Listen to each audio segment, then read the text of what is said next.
জয় গৌর, জয় নিতাই।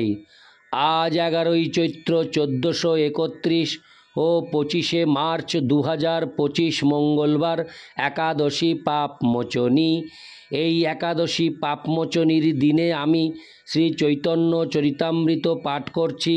আজ আমি পাঠ করছি শ্রী চৈতন্য চরিতামৃতের মধ্যলীলা প্রথম খণ্ড, প্রথম পরিচ্ছেদ, শ্রী চৈতন্য মহাপ্রভুর শেষ লীলার সংক্ষিপ্ত বিবরণের শ্লোক 41 থেকে 43। হরে কৃষ্ণ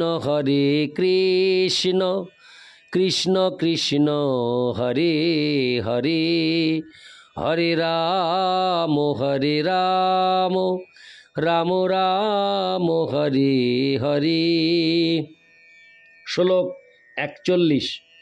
লঘু ভাগবতামৃতাদি কে করু গণন, সর্বত্র করিল ব্রজবিলাস বর্ণন। শ্লোকার্থ: লঘু ভাগবতামৃত আদি গ্রন্থের বর্ণনা কে করতে পারে? সেই সমস্ত গ্রন্থে শ্রীল রূপ গোস্বামী বৃন্দাবনে শ্রীকৃষ্ণের লীলাবিলাসের কাহিনী বর্ণনা করেছেন। তাৎপর্য: শ্রীল ভক্তি সিদ্ধান্ত সরস্বতী ঠাকুর এই সমস্ত গ্রন্থের বর্ণনা করেছেন। ভক্তি রসামৃত সিন্ধু হচ্ছে এক মহান গ্রন্থ, যাতে কৃষ্ণ ভক্তি ও ভক্তি রস সম্বন্ধে বর্ণনা করা হয়েছে। এই গ্রন্থ রচিত হয় 1463 শতাব্দে। এই গ্রন্থের 4টি বিভাগ যথাক্রমে পূর্ব বিভাগ, দক্ষিণ বিভাগ, পশ্চিম বিভাগ ও উত্তর বিভাগ। পূর্ব বিভাগে স্থায়ীভাবে বর্ণনা করা হয়েছে। তাতে সামান্য ভক্তি, সাধন ভক্তি, ভাব ভক্তি ও প্রেম ভক্তি, এই 4টি লহরী রয়েছে। দক্ষিণ বিভাগে সাধারণভাবে ভক্তিরস নিরূপিত হয়েছে। তাতে বিভাব, অনুভাব, সাত্ত্বিক, ব্যভিচারী ও স্থায়ী ভাব, এই 5টি লহরী রয়েছে। পশ্চিম বিভাগে ভগবদ ভক্তির মুখ্য রস সমূহের বর্ণনা করা হয়েছে। এই অধ্যায়ের নাম মুখ্য ভক্তি রস নিরূপণ। তাতে শান্ত প্রীতি ভক্তিরস বা দাস্য, প্রেয় ভক্তিরস বা সখ্য, বাৎসল্য ভক্তিরস ও মধুর ভক্তিরস, এই 5টি লহরী রয়েছে। উত্তর বিভাগের নাম গৌণ ভক্তি রসাদি নিরূপণ এবং তাতে হাস্য ভক্তিরস, হরে কৃষ্ণ, হাস্য ভক্তিরস, অদ্ভুত ভক্তিরস, বীর ভক্তিরস, করুণ ভক্তিরস, রৌদ্র ভক্তিরস, ভয়ানক ভক্তিরস, বীভৎস ভক্তিরস, মৈত্র বৈবস্থিতি ও রসাভাস, এই 9টি লহরী রয়েছে। এটি হচ্ছে ভক্তি রসামৃত সিন্ধুর একটি সংক্ষিপ্তসার। বিদগ্ধ মাধব গ্রন্থটি শ্রীকৃষ্ণের ব্রজলীলা বিষয়ক নাটক। শ্রীল রূপ গোস্বামী এই গ্রন্থটি রচনা করেন 1454 শতাব্দে। এই নাটকটির প্রথম অঙ্কের নাম বেণুনাদ বিলাস, দ্বিতীয় অঙ্কের নাম মন্মথ লেখ, তৃতীয় অঙ্কের নাম রাধা সংঘ, চতুর্থ অঙ্কের নাম বেণুহরণ, পঞ্চম অঙ্কের নাম রাধা প্রসাদন, ষষ্ঠ অঙ্কের নাম সরদীহার এবং সপ্তম অঙ্কের নাম গৌরী বিহার। উজ্জ্বল নীলমণি গ্রন্থটি অপ্রাকৃত মধুর ব্রজরস বিষয়ক অলঙ্কার গ্রন্থ।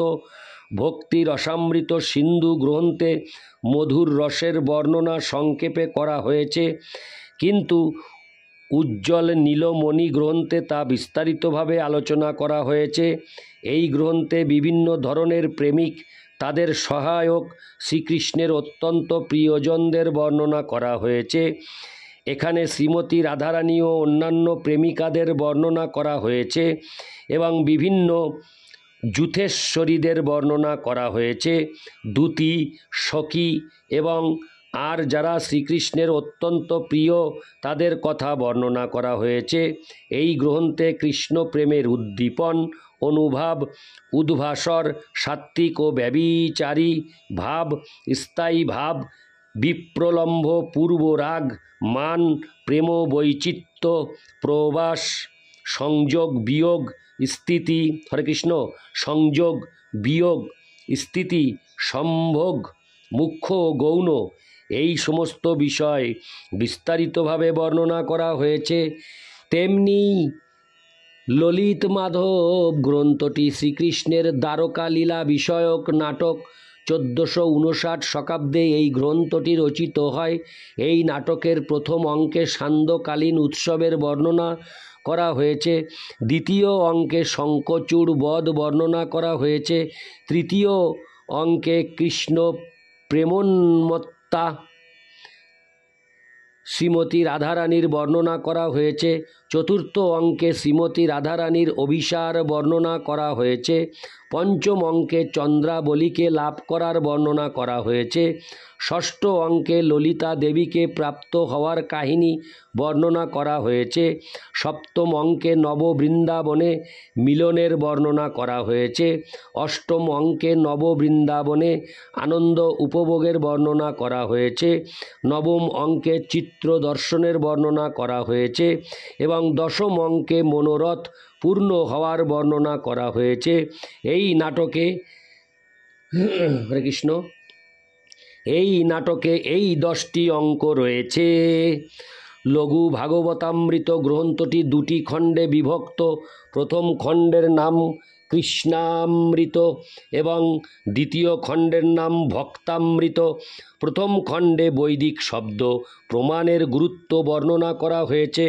তারপর স্বয়ং রূপ শ্রীকৃষ্ণ, তার বিলাস, সাংস ও আবেশ ভেদে তদেকাত্মরূপ, ত্রিবিধ অবতার, 3টি পুরুষাবতার, 3টি গুণাবতারের মধ্যে বিষ্ণুর ও বিষ্ণু ভক্তির নির্গুণতা এবং 25টি লীলাবতার, চতুষ্ষণ নারদ, বরাহ, মৎস্য, যজ্ঞ, নরনারায়ণ ঋষি, দেবহূতি পুত্র কপিল, দত্তাত্রেয়, হয়গ্রীব, হংস, কৃষ্ণিগর্ভ, ঋষভ, পৃথু, নৃসিংহ, কূর্ম, ধন্বন্তরী, মোহিনী, বামন, পরশুরাম, দাশরথী, কৃষ্ণদ্বৈপায়ন, বলরাম বা শেষ সংকর্ষণ, বাসুদেব, বুদ্ধ ও কল্কি বর্ণিত হয়েছে। তারপর 14টি মন্বন্তর অবতার যজ্ঞ, বিভু, সত্যসেন, হরি, বৈকুণ্ঠ, অজিত, বামন, সার্বভৌম, ঋষভ, বিশ্বক্সেন, ধর্মসেতু, সুদামা, যোগেশ্বর ও বৃহদ্ভানু এবং 4টি যুগের 4 যুগাবতার ও তাদের বর্ণ শ্বেত, রক্ত, শ্যাম ও কৃষ্ণবর্ণ, কখনো শ্রী চৈতন্য মহাপ্রভু রূপে পীতবর্ণ বর্ণিত হয়েছে। তারপর বিভিন্ন কল্প ও সেই সমস্ত কল্পের অবতার এবং আবেশ, হরে কৃষ্ণ, প্রাভব, বৈভব ও পর, এই 4টি অবস্থায় অবস্থিত অবতারদের বিচার, লীলাভেদে ভগবানের নামের মহিমার বৈচিত্র্য এবং শক্তি ও শক্তিমানের মধ্যে পার্থক্যেরও বর্ণনা করা হয়েছে। তাছাড়া ভগবানের মধ্যে পরস্পর বিরোধী গুণসমূহের অচিন্ত সমন্বয়ের কথা বর্ণনা করা হয়েছে। শ্রীকৃষ্ণ হচ্ছেন আদি পুরুষ, পরমেশ্বর ভগবান এবং তার থেকে শ্রেয় আর কেউ নেই। তিনি সমস্ত অবতারদের অবতারী। লঘু ভাগবতামৃতে বর্ণনা করা হয়েছে যে তিনি সমস্ত অবতারদের অংশী, সমস্ত অবতারেরা তার অংশ এবং তিনি সর্ব ঈশ্বরের ঈশ্বর। নির্বিশেষ ব্রহ্ম তার অঙ্গকান্তি এবং শ্রীকৃষ্ণের দ্বিভুজ নরলীলার মাধুর্য এবং অসমর্থত্বও বর্ণিত হয়েছে। চিৎ জগতে বৈকুণ্ঠ লোকে দেহ ও দেহীর ভেদ নেই। জড় জগতে দেহীকে বলা হয় আত্মা এবং দেহ হচ্ছে জড় প্রকাশ, কিন্তু চিৎ জগতে এই রকম কোনো পার্থক্য নেই। শ্রীকৃষ্ণ হচ্ছেন জন্মরহিত এবং তার আবির্ভাব অনাদি, তার লীলা নিত্য। শ্রীকৃষ্ণের লীলা 2 ভাগে বিভক্ত, প্রকট ও অপ্রকট। হরে কৃষ্ণ, অপ্রকট দৃষ্টান্ত স্বরূপ বলা যায়, শ্রীকৃষ্ণ যখন এই জগতে আবির্ভূত হয়েছিলেন তখন তার লীলা প্রকট হয়েছিল, কিন্তু যখন তিনি অন্তর্হিত হলেন তখন মনে করা উচিত নয় যে তার সব কিছু শেষ হয়ে গেছে, কেননা অপ্রকট রূপেও তখন তার লীলা চলতে থাকে। তার প্রকট লীলায় শ্রীকৃষ্ণ ও তার ভক্তরা বিভিন্ন রস আস্বাদন করেন। মথুরা, বৃন্দাবন ও দ্বারকায় তার লীলা নিত্য, এবং কোনো না কোনো ব্রহ্মাণ্ডের কোথাও না কোথাও তার সেই নিত্য লীলা নিরন্তর বিলাস হচ্ছে। ইতি শ্লোক 41, শ্লোক 42। তার ভাতুষপুত্র নাম শ্রী জীব গোসাঙ্গী, যত ভক্তি গ্রন্থ কইল তার অন্ত নাই। শ্লোকার্থ: শ্রীল রূপ গোস্বামীর ভাতুষপুত্র শ্রীল জীব গোস্বামী এত ভক্তি গ্রন্থ রচনা করেছেন যে সেগুলি গণনা করে শেষ করা যায় না। ইতি শ্লোক 42, শ্লোক 43। হরে কৃষ্ণ, হরে কৃষ্ণ। আমি এই অডিওতে শ্লোক 42 পর্যন্তই পাঠ করছি। পূর্বে আমি